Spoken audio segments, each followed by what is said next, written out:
los trastornos del ritmo son alteraciones en la generación o en la conducción del impulso eléctrico, ¿sale? Pueden ser de dos sopas, pueden ser benignas y que no necesiten ningún tipo de tratamiento o que necesiten tratamiento para el control, o pueden ser mortales, como en el caso de la taquicardia ventricular o la fibrilación ventricular, ¿sale? Entonces, recordando un poco la clase pasada, recordemos dos nodos, son nodos en auricular, en el nacimiento de la vena cava superior, el nodo auriculoventricular, que es en el nacimiento de la válvula tricúspide, y de ahí el haz de His y las fibras de Purkinje, ¿sale? Entonces, inicialmente vamos a tener que las arritmias tienen diferentes mecanismos importantes, ¿sale?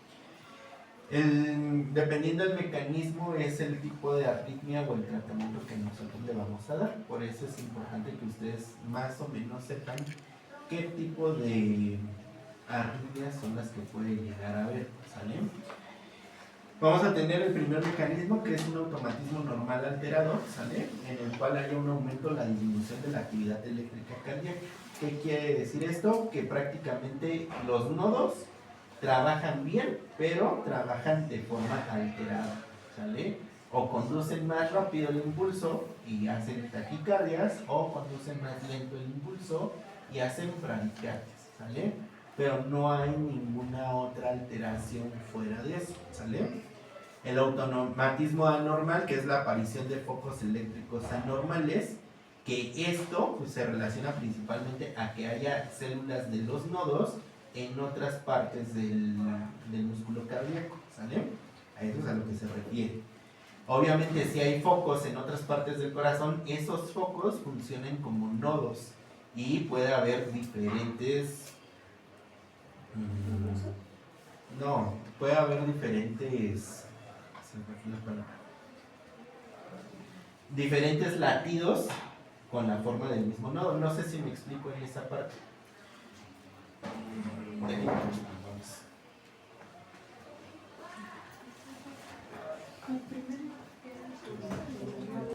En la actividad desencadenada son alteraciones que se relacionan con el potencial de acción, ¿sale? Aquí vamos a tener alteraciones precoces y alteraciones tardías. Si nosotros recordamos nuestro potencial de acción, es fase 1, 2,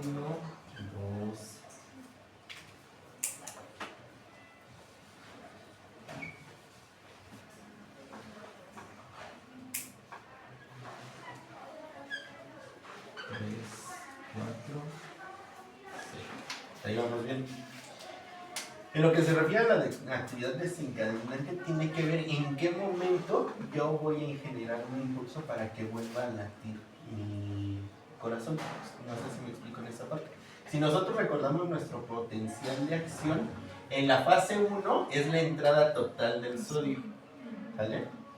Si nosotros llegamos aquí, esto quiere decir que la célula no se puede otra vez impulsar para que genere la contracción. ¿Se me explicó? En la fase precoz quiere decir que aquí no se recupera del todo, pero va a tener suficiente disminución de energía para que yo otra vez genere el impulso y otra vez se genere un latido. ¿Se me explicó? En la fase tardía es cuando yo ya estoy casi en la fase de reposo, que otra vez vuelva a entrar mi sodio y otra vez vuelva a generar el potencial de acción. ¿Se me explicó? Y eso hace que mi corazón vuelva a latir o mi célula vuelva a latir. ¿Sí? Y los mecanismos de reentrada son alteraciones en el circuito para generar una nueva conducción. Vamos a suponer,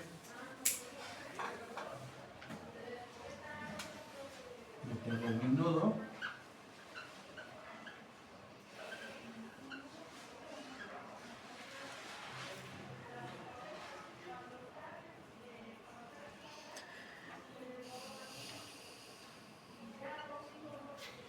si yo llego a infartarme en algún punto, esto va a dejar cicatriz. ¿Se me explicó? Esa cicatriz lo que va a generar es que si mi impulso va de aquí a acá, de acá a acá y de aquí otra vez de regreso, esta cicatriz va a impedir que mi impulso llegue hasta abajo y otra vez llegue más pronto arriba. ¿Se me explicó? A eso es a lo que se refiere con mecanismos de entrada, que son cicatrices del tejido eléctrico que van a impedir que mi corazón se lata de forma normal, ¿sale? Y que el impulso se vaya por otra vía accesoria, ¿sale? Hasta aquí, dudas, preguntas que tengan. Seguros. Vale, entonces. ¡Párate! Entonces, en la clasificación lo vamos a clasificar de diferentes formas. Las arritmias, ¿sale? Anatómicamente lo vamos a clasificar como supraventricular y ventricular, ¿sale? Supraventricular quiere decir que es por arriba del nodo auriculoventricular, ¿sale? Ventricular es que es por debajo del nodo auriculoventricular, ¿sale? Hasta ahí, ¿dudas, preguntas en la clasificación? Ok. En mecanismo subyacente nosotros vamos a clasificar las arritmias en alteraciones en la formación o alteraciones en la conducción. Alteraciones en la formación tiene que ver, pues, un poquito más específico con los focos, en dónde sale el impulso eléctrico, ¿sale? Alteraciones en la conducción quiere decir que no hay alteración en los nodos, ¿sale? Sino simplemente hay alteraciones en cómo se va a transmitir la energía de un nodo al otro, ¿sale? Y alteraciones en la frecuencia cardíaca, las arritmias se clasifican como bradiarritmias o taquiarritmias, ¿sale? En la conducción, ¿qué dijo que era, disculpe? Que no hay alteraciones en los nodos, sino en las vías que llevan el impulso de un nodo al otro, ¿sale? Que por ejemplo los mecanismos de reentrada serían alteraciones en la conducción, ¿sale? Como por ejemplo los bloqueos AB, ¿sale? Esas son alteraciones de la conducción. Alteraciones en la formación son los focos ectópicos, ¿sale? Porque ahí yo tengo otro foco que me está originando el impulso cardíaco, ¿vale? Sí, gracias. Ahora, vamos a iniciar primeramente con bradiarritmias, ¿sale? Las bradiarritmias, lógica, son las frecuencias cardíacas menores 60. a 60 latidos por minuto.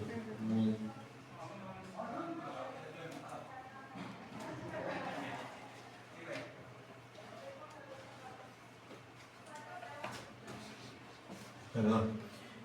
Frecuencia cardíaca menor a 60 latidos por minuto y principalmente se van a deber a la generación del sistema de conducción y la fibrosis circundante. ¿Eso qué quiere decir? Que son arritmias con alteración en la conducción, ¿sale? No en la formación.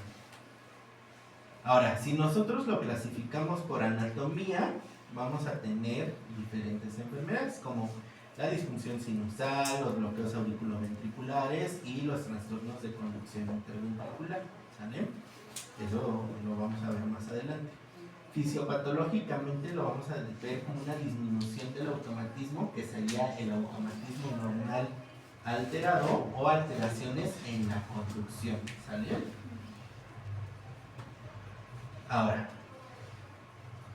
generalmente nosotros vamos a clasificar los trastornos del ritmo en extrínsecas e intrínsecas. No sé por qué le toman fotos, les voy a parar la presentación.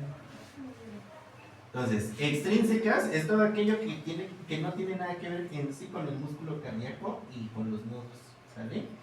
¿Qué me pueden generar trastornos del ritmo? Las toxinas, principalmente los organofosforados, ¿sale? Por ejemplo, aquí que estamos en medio de la nada, los insecticidas con los que riegan el campo son los que nos pueden causar alteraciones del ritmo, ¿sale? La hipertonía vagal, los fármacos, principalmente antiarrítmicos, y los metabólicos, la hipoxia, la hipotermia, la hipocalcemia, la hipocalemia, ¿sale? Todos esos nos van a causar trastornos del ritmo.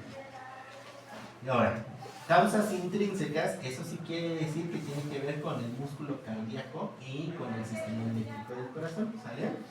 La fibrosis, por ejemplo, en un infarto agudo al miocardio, procesos inflamatorios como una pericarditis o una miocarditis, que son procesos infecciosos o traumáticos. Los procesos infiltrativos, que son enfermedades propias del anciano, como amiloidosis o, ¿cómo se llama?, sarcoidosis. Y los procesos isquémicos, ¿sale? Que es el síndrome coronario agudo. ¿Vale? Ahora, Dentro de las bradiarritmias, lo primero que vamos a empezar a hablar es en algo que se llama enfermedad sinusal o disfunción sinusal, ¿sale? Esta va a ser la incapacidad del nodo sinusal para generar o conducir un impulso eléctrico, ¿sale? Y este va a ser causada por una disfunción del automatismo o una alteración de la conducción. ¿Qué quiere decir? Mi nodo sinoauricular, una de dos, o puede que no produzca un buen impulso para que yo lo transmita al nodo, o puede que sí produzca un buen impulso, pero que no lo lleve al nodo AB de forma correcta, ¿sale? Ahora, la enfermedad del nodo o la enfermedad sinusal puede tener diferentes presentaciones. ¿Cuáles son las más frecuentes? La bradicardia sinusal, la pausa sinusal, el bloqueo sinoauricular o una enfermedad que se llama síndrome de bradicardia taquicardia, ¿vale? ¿Hasta ahí dudas, preguntas? Seguros. Ahora, la pausa sinusal, bueno, la bradicardia sinusal, pues ya todos lo sabemos, es una frecuencia menor de 60, pero que todas las ondas y todos los tiempos son de manera normales. Entonces ahí no es como que me vaya a detener mucho, ¿sale? Entonces es una bradicardia que no tiene repercusión clínica, ni tiene síntomas clínicos, ni necesita ningún tipo de tratamiento, a menos de que sea una bradicardia extrema, que eso ya ahorita lo hablaremos. Pausa sinusal es la ausencia súbita de la onda P, ¿sale? Aquí no va a tener una proporción con el ciclo sinusal previo, ¿sale? ¿Esto qué quiere decir? Que no es simétrica, ¿vale? Ahora, a lo que se refiere es que esta pausa va a tener una recuperación completa o va a tener un latido de escape. Ahora, ¿a qué se refiere con que no es simétrica?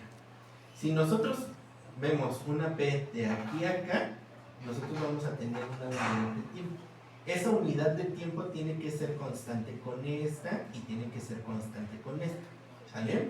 Vamos a suponer que aquí, esta es una pausa normal, tiene 10 milisegundos, o sea, casi nada. No hay una diferencia significativa. Vamos a redondearlo, salud. Vamos a suponer que todos los complejos E de P a P miden 900, ¿sale? Si yo tengo una pausa sinusal, tendría que estar aquí, en los 900. ¿Sí me explico? Si yo tengo una pausa aquí, sería otros 900. ¿Cuánto llevo? 1800. Si yo tengo una de aquí a acá, sería 2700. Esta mide 4000. ¿Sí me explico? A esto se refiere con que no es constante ni es múltiple, ¿sale? O sea, se come mucho el tiempo, más del correspondiente entre una R y otra y entre una P y otra, ¿sale? No sé si les quedó claro o si les quedan dudas en este aspecto. ¿Seguros? Entonces, se va a decir que es patológica cuando esa pausa sinusal dura más de 3 segundos, ¿sale?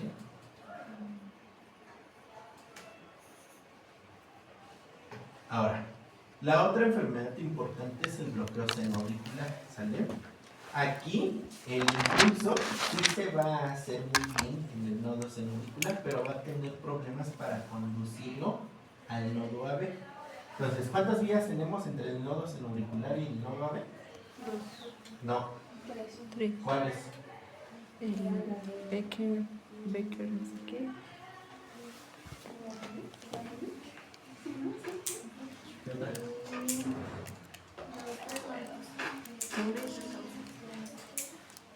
Torres. Torel es una, muy bien. Wernicke es otra. ¿Qué otra? Beckenbach, muy bien. ¿Vale? Entonces, ahí es donde va a estar el problema, en alguna de esas 3 vías, ¿sale? Ahora, el nodo sinoauricular es como el nodo el bloqueo auriculoventricular, ¿vale? Entonces, el nodo sinoauricular de primer grado, aquí todos los estímulos sinusales van a conducir, ¿sale? Pero van a tardar en conducirse. Por tanto, la onda P va a medir más de 0.12 segundos, ¿sale? Esa es la característica inicial. Las ondas P son más largas, ¿sale? Entonces, ¿cuánto es 0.12 milisegundos? ¿Cuánto es 0.12 segundos en cuadros? 3 cuadros chicos, ¿sale? Esa es la característica de un bloqueo sinoauricular de primer grado. El bloqueo senoauricular del segundo grado, ¿sale? Ahí vamos a tener que el tiempo de conducción se alarga hasta que un impulso no va a conducir y va a desaparecer, ¿sale? El nodo senoauricular de segundo grado, aquí el tiempo de conducción va a ser constante, pero el bloqueo va a ser abrupto, ¿sale? Y en el bloqueo senoauricular de tercer grado es que no va a haber una conducción de una onda P. O sea, ¿qué quiere decir? Que va a haber un ritmo auricular anormal o los complejos QRS van a tener diferente morfología. Para que les quede un poquito más claro. ¿Vale? Entonces, si nosotros vamos aquí, la onda P mide normal, mide 0.2 o menos, ¿sale? A lo que se refiere es que entre una P y otra se va a ir cortando el espacio, ¿sale? Si nosotros en por ejemplo, que es el bloqueo de segundo grado Mox 1, aquí el complejo se va a ir acortando entre una P y otra, ¿sale? Por ejemplo, aquí tiene 600, tiene 560, 520. Si yo multiplico 520 por 2, prácticamente es lo que me va a dar de pausa. Y otra vez se va a reiniciar en 600, de P a P se va a reiniciar en 560, de P a P se va a realizar 520 y otra vez se vuelve a bloquear, ¿sale? A eso es a lo que se refiere con móviles 1. El bloqueo senoauricular de primer grado es que nada más la onda P mida más de 120 milisegundos. Si se dan cuenta, esa mide prácticamente 4 cuadros o casi 5, igual que esta, ¿sale? Y por tanto el PR se alarga, ¿vale? Este es un bloqueo senoauricular de primer grado. Este es uno de segundo grado, MOVIX 1. Y aquí la puse mal. Bueno, imaginemos que esta mide 600, mide 600, mide 600 y de repente otra vez se bloquea. Pero ahí las ondas P y el PP siempre van a ser constantes. O sea, aquí no va a cambiar ninguna, ¿sale? Entonces de repente va a bloquear y ahí también debe de medir el doble, ¿sale? De tiempo y otra vez tiene que volver a latir a 600 milisegundos entre una P y otra, como en este ejemplo. Imaginen que estas todas miden 600. ¿Me explico? Ese sería uno de segundo grado monstruoso, ¿sale? Y el de tercer grado es que nosotros tenemos una onda P, aquí no conducimos y la onda que después conduce solamente es el complejo QRS. Puede tener la misma morfología o puede tener una morfología diferente, como en este caso, que se acorta. Ese es un bloqueo senoauricular de tercer grado. Si se dan cuenta, se parece mucho a la pausa sinusal, ¿sale? ¿Dudas, preguntas que tengan en estos bloqueos senoauriculares? Seguros. Tengo la duda en lo que explicó tengo entendido que dice que si medía 600, 600, 600 y luego era la pausa, pero ahí... Igual es al doble. Ok. O sea, es... O sea, solamente que sería como... O sea, la diferencia era que todas eran constantes. Así es, ¿sale? En el senoauricular del primer grado es que se van acortando los intervalos PP. O sea, entre una P y otra va a ir disminuyendo el tiempo hasta que bloquee, ¿sale? Entonces, dudas, preguntas con el senoauricular, seguros. Ahora, el síndrome de taquicardia o bradicardia, va a ser una mezcla entre una bradicardia sinusal o una pausa sinusal con episodios de taquicardia supraventriculares, ¿sale? Y estas pausas pueden ser prolongadas, ¿sale? Si nosotros tenemos un ejemplo, nosotros tenemos una taquicardia supraventricular aquí. Si se dan cuenta, aquí hay un complejo, aquí y el otro. Si se dan cuenta, es un cuadro grande, un poquito más. Prácticamente este corazón está latiendo como 200 por minuto. Cuando se llega a agotar el corazón por sí solo por medicamentos, hacen esta pausa y otra vez vuelven a una bradicardia sinusal, ¿sale? Ese es el complejo o el síndrome de taquicardia bradicardia. Que de repente el corazón está latiendo tan rápido, se cansa y otra vez vuelve a un ritmo sinusal o a una pausa sinusal y totalmente normal, ¿sale? O a un ritmo normal. Pues este síndrome no es normal, sino el ritmo que vuelven sí es el normal, pues. ¿Sale? Ahora, el bloqueo auriculoventricular es una cuestión totalmente diferente al bloqueo sinoauricular. ¿Sale? El bloqueo auriculoventricular, aquí nosotros vamos a tener que es un impulso diferente entre el nodo AB y el haz de His. ¿Sale? ¿Qué quiere decir? Que aquí las ondas P van a conducir con retraso o no van a conducir. Fisiológicamente o electrofisiológicamente, nosotros el bloqueo auriculoventricular lo vamos a dividir en tres porciones: supragiciano, infragiciano o intragiciano. ¿Qué quiere decir? Que el problema es el nodo AB, es el haz de His o es después en las fibras de Purkinje. ¿Vale? Supragiciano, el problema es el nodo auriculoventricular. Intragiciano quiere decir que el problema es el haz de His. E infragiciano es que el problema son las fibras de Purkinje, ¿sale? O la separación del haz de His.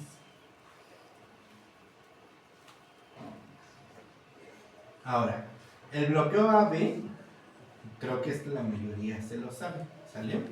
Aquí la onda P va a conducir, pero va a tardar en conducir, y aquí donde se ve es en el intervalo PR. Tiene que medir más de 0.2 segundos, o sea, tiene que medir más de 5 cuadros pequeños, ¿sale? El bloqueo AB de segundo grado Moritz 1 es que la onda P va a tardar cada vez más tiempo en conducir. Aquí la onda P va a medir normal, de 0.8 a 0.10. El problema es que el PR se va a ir alargando, ¿sale? Y después de que se va alargando, se va a bloquear la onda, ¿sale? En el bloqueo AB de segundo grado Moritz 2 es que la onda P va a conducir, el intervalo PR es normal, pero de repente lo corta, ¿sale?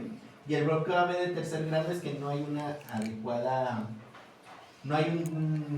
intervalo o no hay una adecuada conducción entre las aurículas y los ventrículos, ¿sale? Aquí el PP y el RR van a ser regulares, pero el PR no va a ser regular. ¿A qué me refiero?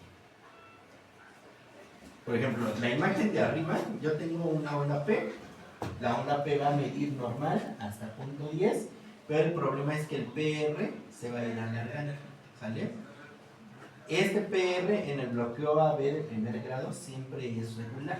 Si aquí mide 260, aquí tiene que medir 260 y aquí tiene que medir 260. Esa es la característica, ¿sale? En el bloqueo AB de segundo grado Moritz 1 es que el PR se va a ir alargando. Aquí mi onda P, si se dan cuenta, mide 2 cuadritos y medio, 0.10. Es una onda P normal. Pero aquí el PR se va a ir alargando. Si se dan cuenta, aquí mide como 4 cuadros y aquí mide como, no sé, como unos 7, 8 y aquí prácticamente va a medir casi los 10 y de repente se va a bloquear. Y otra vez, el PR es normal, se va a ir alargando, se va a alargar hasta que deja de conducir, ¿sale? El bloqueo auriculoventricular Moritz 2 o de segundo grado Moritz 2 quiere decir que el PR es constante, ¿sale? En todas las derivaciones va a medir lo mismo. Aquí el problema es que las ondas P ya no van a conducir y no van a sacar un complejo QRS, ¿sale? Entonces, aquí el complejo QRS tiene que medir prácticamente el doble y tiene que coincidir en esos espacios, ¿sale? Ahora, el bloqueo AB de tercer grado quiere decir que el intervalo PR no va a ser constante. Por ejemplo, aquí, que el intervalo PR es lo que está en rojo. Este está pequeño, si se dan cuenta, este que es igual a este no va a conducir una onda. Este que conduce una onda va a estar más alargado. Este PR no va a conducir ninguna onda. Este PR está más alargado y va a conducir ondas. ¿Se me explicó? A eso es a lo que se refiere. El PR es anormal. Pero si ustedes miden de una P a otra, son constantes. Esta P mide lo mismo que esta mide lo mismo que esta. De aquí a esta onda P, aquí tendría que caer una onda P, aquí también tendría que caer una onda P, aquí tendría que caer una onda P. De R a R es constante, ¿sale? Quiere decir que todas las R's van a medir lo mismo. es una onda T con una onda. ¿Con cuál onda? O sea, ¿cómo? Ajá. Porque, por ejemplo. No, onda. No, dime. Con la T. Ajá, no, P con T.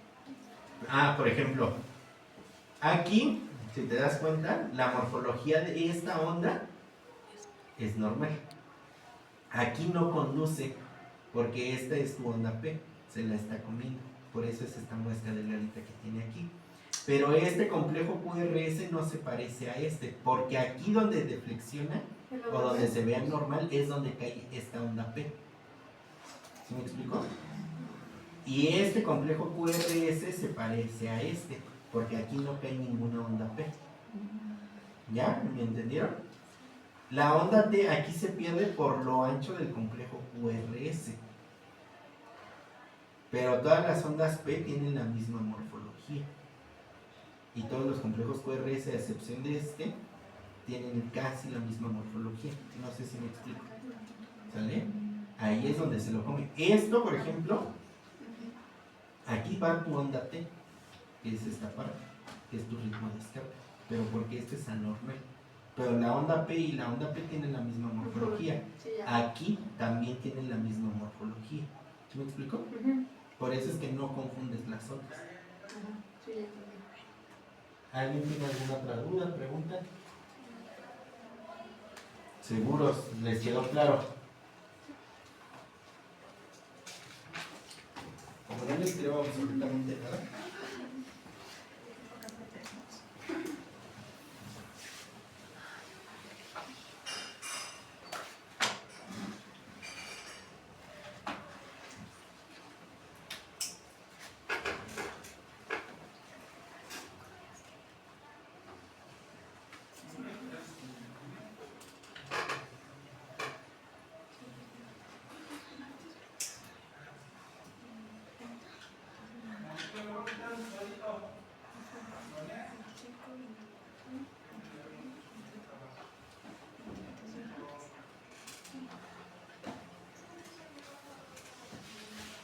En el primer grado, el bloqueo senoauricular, ¿qué va a tener de diferente?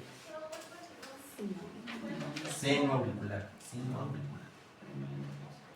¿Dónde? La onda P mayor a 0.2 P mayor a 0.12. ¿Y en el AVE? Cero. PR. ¿Vale? Esa es la diferencia. En el MOVIX 1 del bloqueo senoauricular,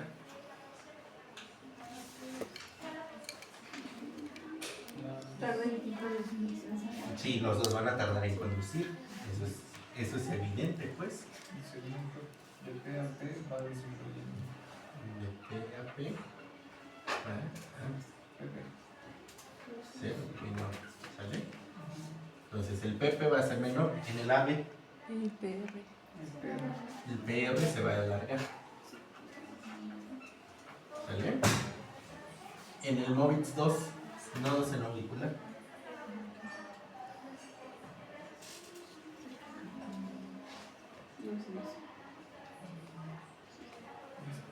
De P a P también va disminuyendo. No, aquí va a ser constante. P normal, Y el bloque. de P a P va a ser normal. ¿Vale? ¿Cuál es la diferencia entre este y este?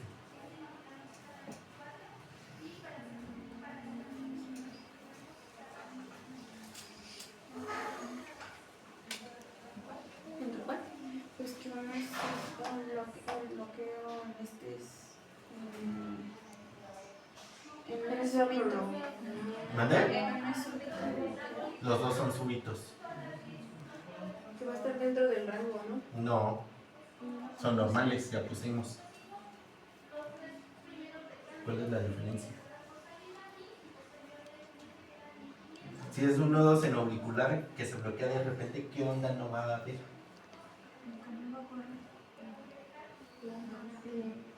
P. ¿Cuál? P. La onda P, ausencia de onda P.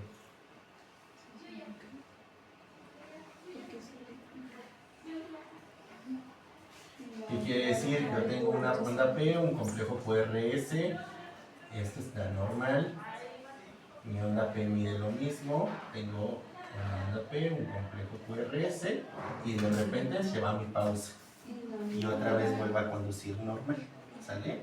Ese es un bloqueo senoauricular de segundo grado. En un bloqueo de segundo grado, Moritz 2. PR corto. Igual no sé. Ahí va a haber ausencia de T. Ahí va a haber ausencia de complejo QRS y de onda T. P normal, PP normal, RR normal. Aquí va a haber ausencia de QRS, ¿sale? Es la diferencia. Aquí tengo onda P, tengo onda P, tengo onda P. Lo que no tengo aquí es complejo QRS. Y por ahí tengo onda T porque no repolariza. ¿Se me explicó? Ahora, en uno de tercer grado, No hay onda T. ¿cuál? O sea, hay T, luego se alarga, pero ya nada más llega el complejo QR. Aquí el PP normal. ¿Vale? Es la característica. Aquí el PR es el anormal. ¿Vale? ¿Sí me explico? ¿Ya les quedó más claro? Ok, que nos regresamos.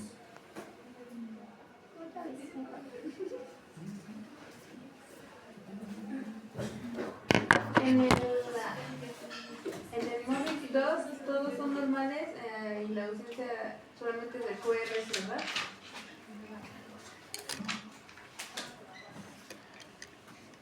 Vamos al principio. Vamos a hacerlo representativo con sonidos para que les quede más claro. El verde es mi P y el rojo es el complejo QRS. ¿Vale? Ahí vamos.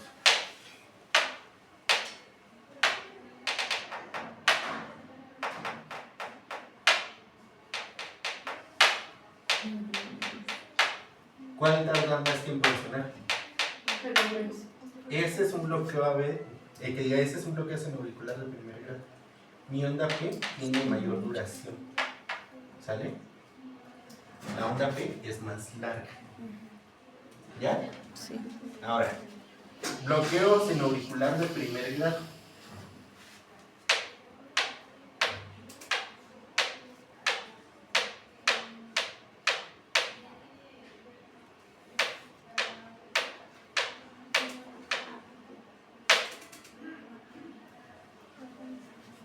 Mi onda P se va a ir acortando.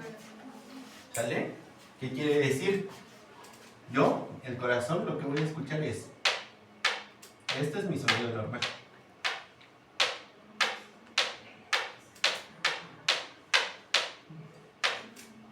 ¿Sale? Y otra vez. ¿Por qué? Porque mi PR se va a ir acortando. Va a aparecer una taquicardia. ¿Se me explicó? Hasta que de repente deja de latir. ¿Ya me explicó? A eso es a lo que se refiere con el acortamiento del PR. Va a tratar de hacer una taquicardia. Nosotros lo podríamos escuchar como una taquicardia hasta que de repente se bloquea y deja de latir. Y otra vez empieza con un ritmo normal, se va acelerando y se bloquea. ¿Sale? En esta que la imagen está mal, aquí todo está normal. Y ahí se bloquea.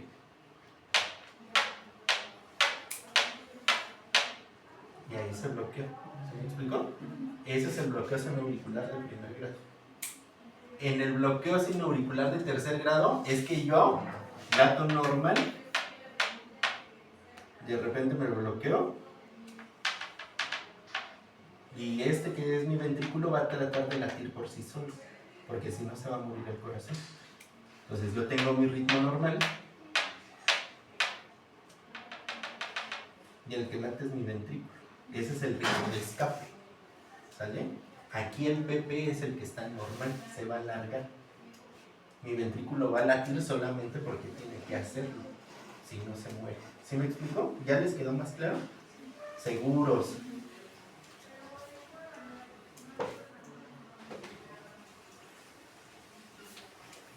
La diferencia es con el bloqueo auriculoventricular. Aquí yo lo único que voy a tardar es... Mi impulso va a tardar de ir de un auricular a un ventrículo. ¿Me explico? En el seno auricular, latía más rápido. Bueno, latía más tiempo. ¿Sí me explico? Aquí solamente tarda de ir de un lado al otro. ¿Ya? ¿Seguros? Ahora, en el bloqueo AB de segundo grado Movitz 1 es... Este es mi ritmo normal. Y mi ventrículo ya no late. Y otra vez.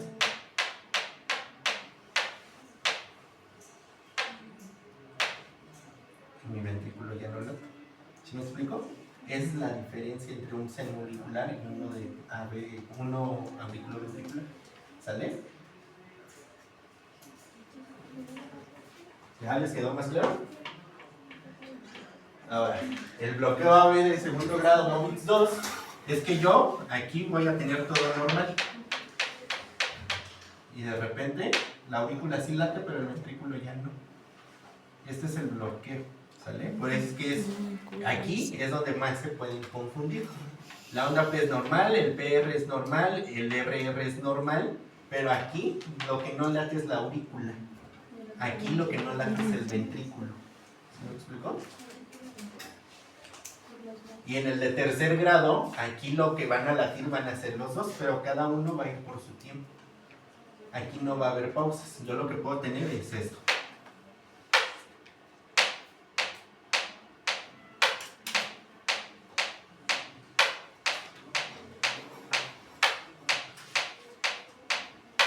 Mi aurícula late a un tiempo, mi ventrículo late a otro tiempo diferente. ¿Vale? A diferencia del seno auricular, que aquí la aurícula y el ventrículo sí laten, pero de repente la aurícula hace una pausa más larga. ¿Ya les quedó más claro? ¿Seguros?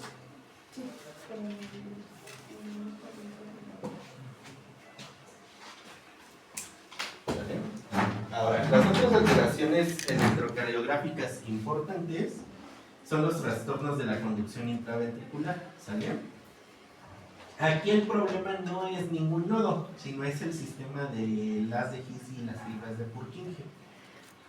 Estos son lo que vamos a conocer como bloqueos de rama o bloqueos de fascículos, ¿sale? Entonces, aquí el problema ni es la onda P ni es el PR. Aquí tal cual es el complejo QRS, ¿sale? Entonces, un bloqueo de rama se va a decir que es incompleto cuando el QRS mide más de 0.10 y menos de 0.12. Y se va a decir que es completo cuando el QRS mide más de 0.12. ¿Sale? Ahí no va a haber ninguna alteración, ni en ninguna otra onda, ni en ningún otro intervalo. ¿Sí me explico? Ahí el único que está mal es el complejo QRS y hasta ahí. Ahora, el bloqueo de rama derecha, nosotros vamos a tener una morfología en B1 y B2 con una morfología en B6, así es como lo vamos a distinguir. La morfología que vamos a tener es una onda R pequeña, una onda S mayúscula y una onda R' mayúscula. ¿Se acuerdan qué quieren decir las ondas minúsculas y mayúsculas? Eso sí lo tuvieron que ver en fisio. Quiero pensar yo.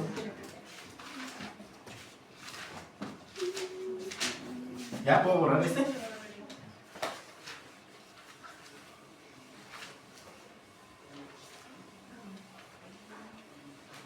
¿Por qué es minúscula y por qué es mayúscula?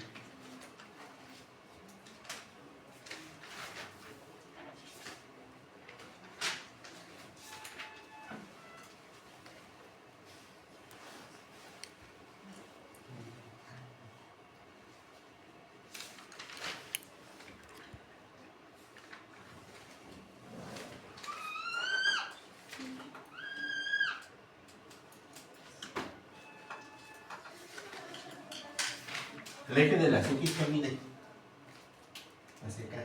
Este es un papel electro. Hacia acá es tiempo. Y el eje de las Y, Voltaje. voltaje. Una onda R minúscula quiere decir que es menos de 0.5 milivoltios. Mayúscula es cuando es mayor a 0.5. Entonces, si yo tengo una onda R minúscula, quiere decir que mi complejo mide esto. ¿Se me explicó? Una onda R pequeña, una onda S profunda y una R prima grande. Bueno, vamos a dejarlo hasta acá, para que les quede más claro. A eso es a lo que se refiere con ondas minúsculas y mayúsculas. ¿Sale? La morfología del bloqueo de rama derecha es esta, que se conoce como orejas de conejo. ¿Sale? Estas orejas de conejo, si las ven en B1 y B2, quiere decir que es un bloqueo de rama derecha. ¿Sale? Ahora, igual, esta parte es como la imagen en espejo, por así decirlo. Si nosotros tenemos unas orejas de conejo en B1 y B2, tenemos que tener un cono de lado en B6. ¿Sale? Y ese es el bloqueo de rama derecha. ¿Sale? Hasta ahí vamos bien. Ahora, donde está el bloqueo es donde nosotros vamos a tener ondas T negativas. Entonces, si nosotros tenemos unas orejas de conejo en B1, B2, nosotros vamos a tener ondas T negativas en B1, B2. ¿Sale? Hasta ahí vamos bien. Ahora, en el bloqueo de rama izquierda, nosotros vamos a tener ondas R amplias en B5 y B6. ¿Sale? ¿Cómo sería esa morfología?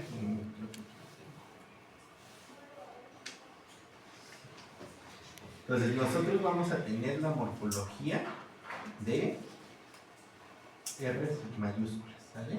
Que se ven o se describen como aleta de tiburón, ¿sale? En B5 y B6. También la podemos ver en D1 y ABL, ¿sale? Y vamos a tener ausencias de onda Q en B5, B6. O sea, siempre vamos a empezar con una onda R mayúscula. Y las ondas T negativas las vamos a ver en B5 y B6. Entonces, a ver, ¿qué te quedaste? En B5 y en B6. Vamos a tener ondas T negativas y vamos a tener las ondas R amplias. O sea, ¿qué quiere decir? Que mi complejo no va a empezar con ondas R pequeñas, sino directamente se va a ir con ondas. Imaginen que este es mi complejo, se va a ir con ondas R altas, más de 0.5, ¿sale? A eso es a lo que se refiere en el bloqueo de rama izquierda. Entonces, donde yo sospeche que tengo mi bloqueo es donde voy a tener las ondas T negativas. No sé si tienen dudas en esto o quieren un ejemplo.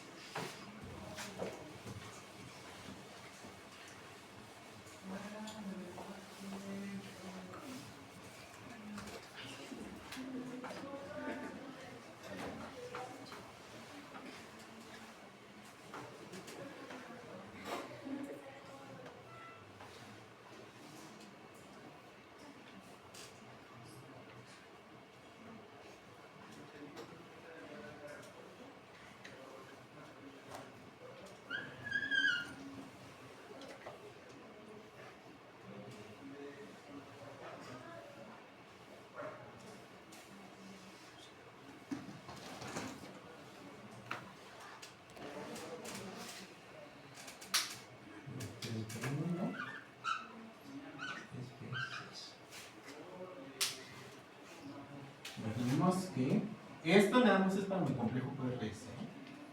Vamos a tener que esta es mi onda P. Voy a tener una onda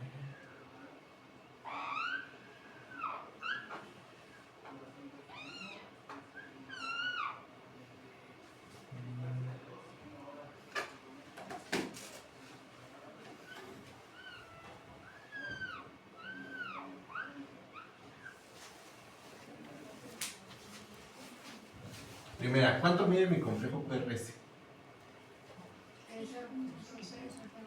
5 por 1, 2, 3, 4. ¿Cuántos cuadros son? ¿Cuánto es en milisegundos? 16. Lo primero que tienen que ver, 0.16. ¿Es completo o incompleto? Completo. Es un bloqueo completo. Ahora, ¿tiene onda R minúscula?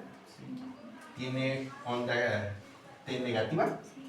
Entonces, hasta aquí, ¿de qué lado es? ¿Derecha o izquierda? Derecha, ¿sale?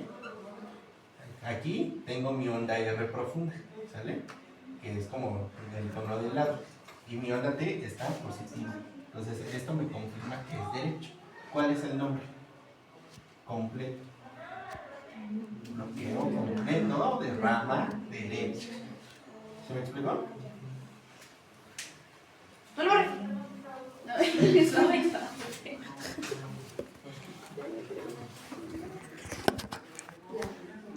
¿Ya? Ya.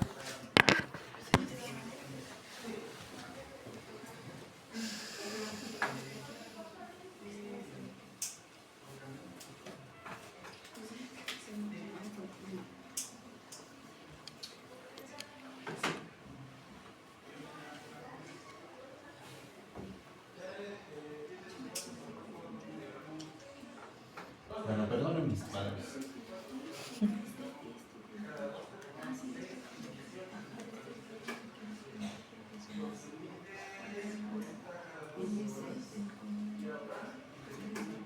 Ahora, para un bloqueo de rama izquierda, lo que me dice es que yo en B5 y B6 únicamente voy a tener ondas R amplias.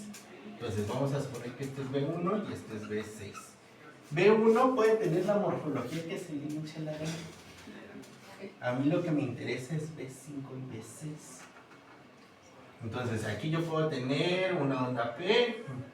Vamos a suponer que tengo una onda Q, tengo una onda R, tengo una onda S. Y vamos a suponer que aquí tengo mi onda P, mi onda R prominente.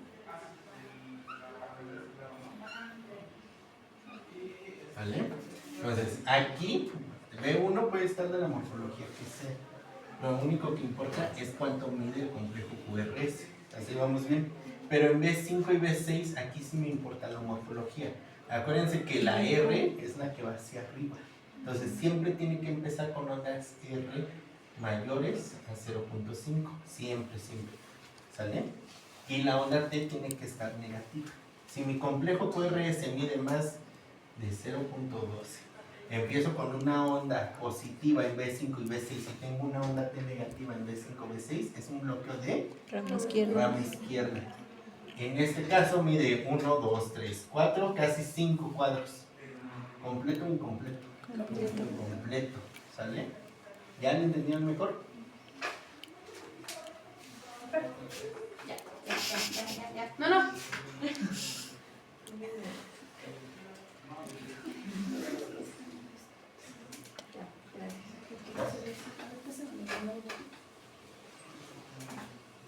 O sea, es completo porque están Mayor a 12. Es completo porque mide más de 0.12. Si mide de 0.10 a 0.12 se dice incompleto. ¿Sale?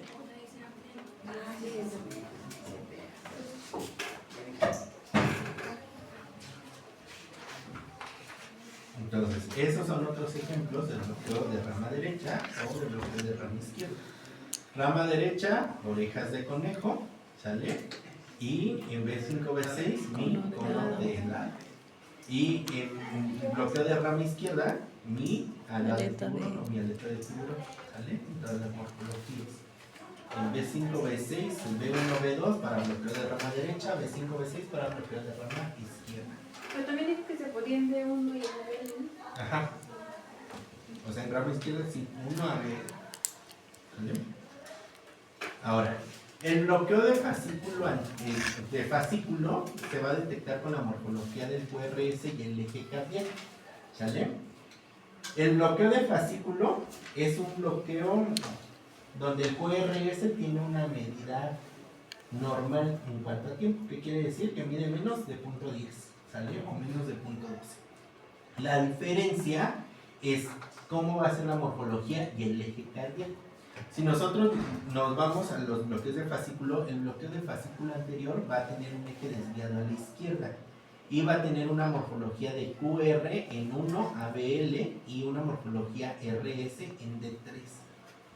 En bloqueo de fascículo posterior, el eje va a estar desviado a la derecha, tiene que tener un eje de más de 90 grados, una morfología RS en D1 y ABL y una morfología QR en D3 y ABF. ¿Cómo lo veríamos nosotros? Perdón. Es que mayor. Vamos a poner bloqueo de fascículo anterior.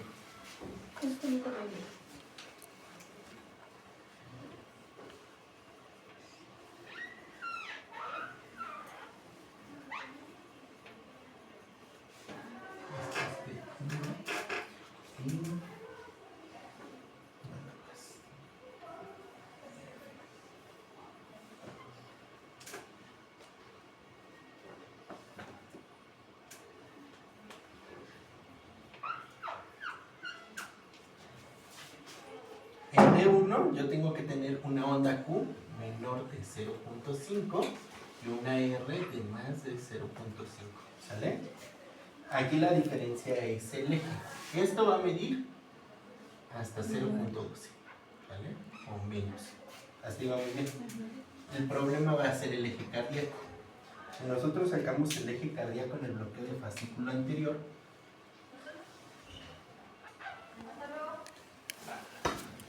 ¿qué tiene más, positivo o negativo? Positivo. ¿Hacia dónde me voy? ¿Derecha o izquierda? Derecha. ¿Positivo o negativo? Negativo. ¿Hacia dónde me voy? Arriba. ¿Arriba o abajo? Arriba. ¿Me explico? Mi eje cardíaco va a estar alterado. ¿Tienes dudas en el eje? Ya, en serio. O sea, todas sus dudas es ahorita. Porque a partir de aquí, todo es electro.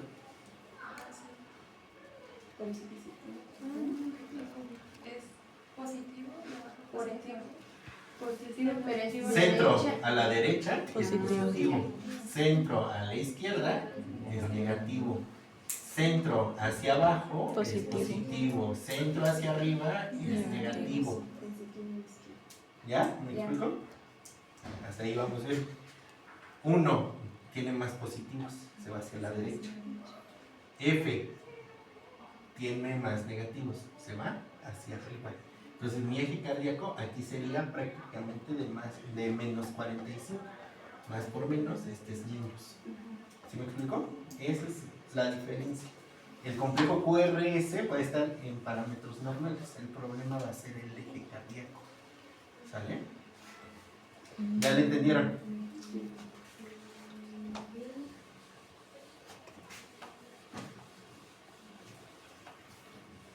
Todas las dudas que tengan de electro es de una, porque en síndrome coronario agudo es donde van a torcerse.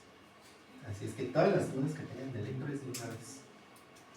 Ahora, en bloqueo fascicular posterior, aquí yo voy a tener una morfología RS en D1.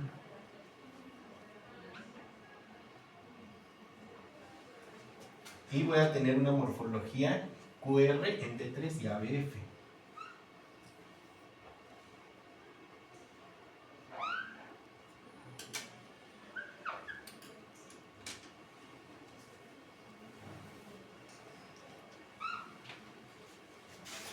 Ahora, hasta ahí vamos bien.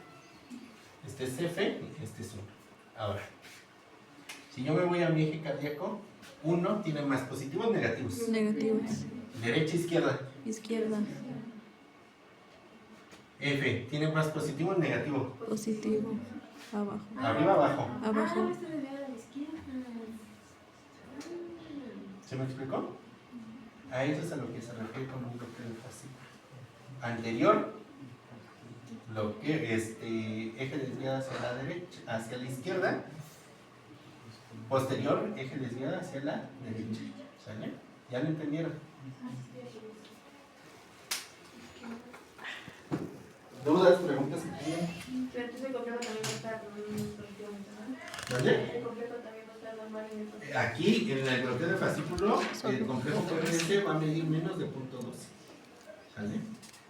Entonces va a ser un complejo QRS normal. El problema es el eje cardíaco y la morfología que tiene. ¿Vale? ¿Dudas, preguntas que tienen? Seguros. Entonces es lo que ya les explico un poco. ¿Sale? Entonces, fascículo anterior, fascículo posterior. ¿Sale? Ahora, en cuanto al cuadro clínico, la mayoría van a ser asintomáticos, ¿sale? Si son sintomáticos es porque la arritmia ya va a ser más severa, ¿sale? Ahora, este cuadro clínico, por lo general, se va a dar por la inadecuada perfusión tisular. ¿Qué quiere decir? El corazón late tan lento que no va a alcanzar a mandar la sangre a los órganos más importantes. ¿Cuál es el órgano principal más importante? El cerebro. Entonces, ¿cuál es el cuadro que pueden llegar a tener? Síncope, ¿sale? Aparte de eso, pueden llegar a tener mareo, pueden llegar a tener disnea o pueden llegar a sentir palpitaciones por los latidos de escape, dependiendo el tipo de bloqueo o el tipo de arritmia, ¿sale? El síncope es el síntoma más grave.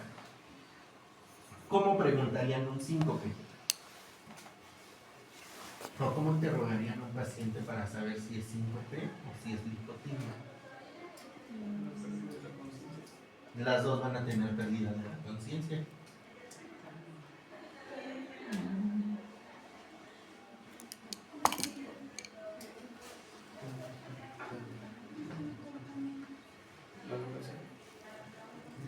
¿Cómo sería la diferencia entre una y otra?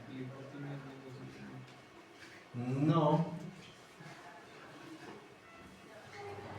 La diferencia entre un síncope y una lipotimia es que el síncope es muy rápido. Pueden ir caminando, pueden estar escribiendo, pueden hacer cualquier actividad y de la nada se caen. Y son caídas muy abruptas, ¿sale? La lipotimia no. La lipotimia son caídas un poquito más alargadas. Primero se empieza a marear, como que se cae, como que no, y después se cae, ¿sale? El síncope tiene una recuperación más rápida. Así como se cayó, por lo general, así se levanta, ¿sale? Y no llegan a tener ninguna otra complicación. En las lipotimias no. El desmayo puede ser más prolongado, ¿sale? Entonces, esa es la diferencia, a grosso modo, entre síncope y lipotimia. El síncope muy rápido, ¿sale? La lipotimia no. Ahora, cuando son bloqueos, ya sean sinoauriculares o sean bloqueos AB, la mayoría no van a causar síntomas, ¿sale? Pero si tienen síntomas, es de que el bloqueo es completo y que tienen una causa subyacente. ¿Qué quiere decir? Que son personas que tienen bloqueos senoauriculares con pausas grandes o que tienen bloqueos auriculoventriculares con frecuencias muy bajas, ¿sale? Y que por lo general son pacientes que se pueden llegar a infartar, ¿sale? Como antecedente. Entonces, ¿qué es lo que tenemos que preguntar en un paciente con bradiarritmia? Si tiene síntomas, ¿cuánto duran los síntomas? ¿Qué tan frecuentes son los síntomas? Si hay algo que lo desencadene o si tiene un tiempo de recuperación en específico. Prodromo se refiere a si tiene algún síntoma antes de empezar con el síntoma de la bradiarritmia, ¿sale? Es importante que nosotros preguntemos en alguna ocasión si hay alguien que lo haya visto o si los familiares han visto cómo son los eventos. A veces los familiares nos pueden dar muchas respuestas en ese aspecto, ¿sale? ¿Qué antecedentes personales tiene? Si ya tiene una cardiopatía, principalmente isquémica o hipertensiva, si ya se ha sincopeado anteriormente y si toma algún tipo de fármaco, ¿sale? Como los betabloqueadores, que es lo más habitual, ¿sale? Es importante preguntar la historia familiar. Aquí sí, si hay antecedentes hay un familiar que haya muerto joven por alguna enfermedad cardíaca, ¿sale? Los tipos de fármaco que puede llegar a tomar que justifiquen una bradicardia, ¿sale? ¿Y qué es lo que yo le tengo que hacer en la consulta? Primero, tomar el pulso para corroborar que sí hay una bradicardia, ¿sale?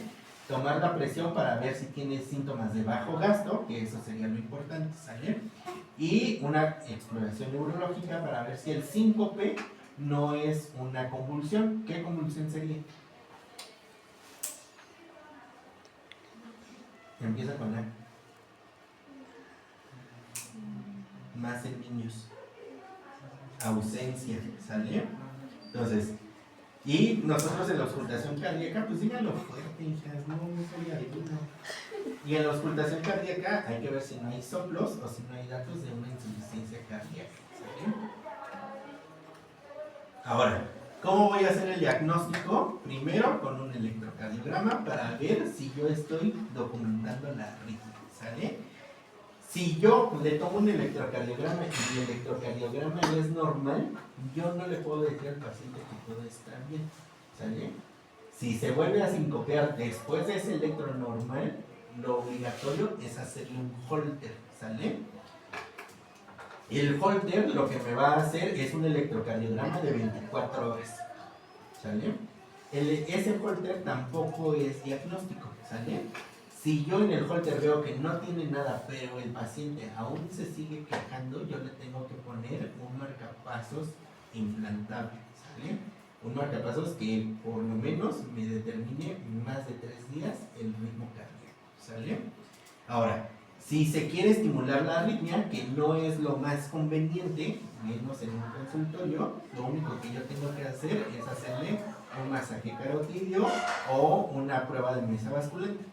Eso quiere decir que yo al paciente lo voy a poner acostado, lo voy a levantar, lo voy a acostar nuevamente, lo voy a levantar de manera muy abrupta. O una prueba de esfuerzo, que yo le voy a colocar un electrocardiógrafo o un holter mientras hace ejercicio controlado, ¿sale? Entonces, el tratamiento siempre va a depender de la severidad y de la causa adyacente y si va a tener clínica o no, ¿sale? ¿Qué es lo primero que tengo que hacer? Ver si tiene algún medicamento que le esté ocasionando la arritmia. Si tiene un medicamento que le esté ocasionando la arritmia, si puedo, lo quito, ¿sale? Si no, se lo cambio por otro medicamento que no me genere tanta arritmia, ¿sale? Si ya le quité el medicamento y el paciente sigue sintomático y con la bradiarritmia, entonces sí, yo ya le tengo que empezar a buscar causas secundarias, ¿sale? ¿Qué tratamiento es el que le voy a iniciar? Depende. Si está inestable o si es un paciente que está crítico, yo lo que le tengo que hacer es darle atropina o adrenalina, ¿sale? Que es un medicamento inotrópico positivo. Lo que va a hacer es estimular la frecuencia cardíaca, ¿sale? Ahora, hay otro tipo de antiarrítmicos, un poquito ya más avanzado para ustedes, que es el isoprotenerol, que ese va a estar indicado para arritmias refractarias o para la bradiarritmias refractarias. ¿Qué quiere decir? Yo ya le inicié atropina, le di bolos y no mejora, yo le puedo dejar este medicamento, ¿sale? Ahora, otro medicamento que yo le puedo dejar si el paciente está hemodinámicamente inestable es la dopamina, ¿sale? El problema es que es dosis dependiente. ¿Qué quiere decir? Que si yo lo dejo a una dosis y se controla, después puede volver a generar esa arritmia con esa dosis y le tengo que aumentar más el fármaco, ¿sale? O la estimulación cardíaca en pacientes que no responden a fármacos, ¿sale? Ahora, si yo tengo todo esto, si yo tengo una bradiarritmia, ¿cuándo es necesario ponerle un marcapasos? Cuando tiene todas estas indicaciones, ¿sale? Cuando tiene un bloqueo AB completo, cuando tiene un mono sintomático, cuando mi PR dura más de 300 mil.